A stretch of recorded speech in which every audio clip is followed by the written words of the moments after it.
Dan ketika kamu menganalisis kisah Cass, kamu akan menyadari betapa miripnya dengan kisah Eddie di Stranger Things.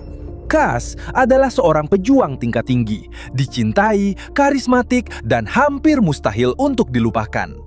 Dia adalah pahlawan terbesar yang pernah ditemukan oleh Vecna. Dan ketika melihat kemampuannya, kekuatannya, dan kehadirannya, Vecna tahu bahwa dia harus menjadikannya tangan kanannya.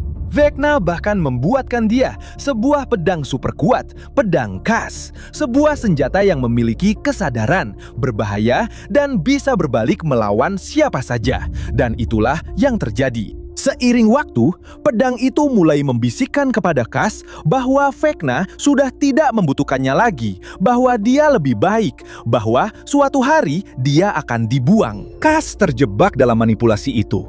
Dia masuk ke kerajaan Vecna, memotong lengannya, mencabut matanya. Dan dimulailah salah satu pertempuran paling epik dalam lore. Keduanya menghilang dari dunia tempat mereka berada.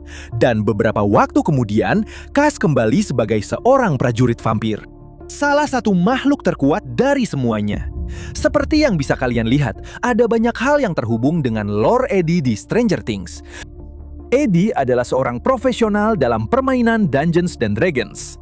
Di Hawkins, dia adalah salah satu prajurit terkuat.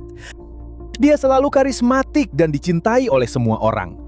Dan dia begitu berani sampai rela berkorban untuk menarik perhatian kelelawar dari dunia terbalik.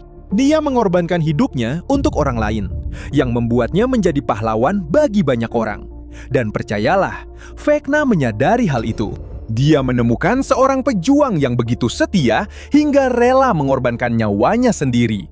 Dan disinilah muncul teori mengapa dia akan kembali di musim kelima. Eddie memang kembali, tapi sebagai juara gelap Vecna.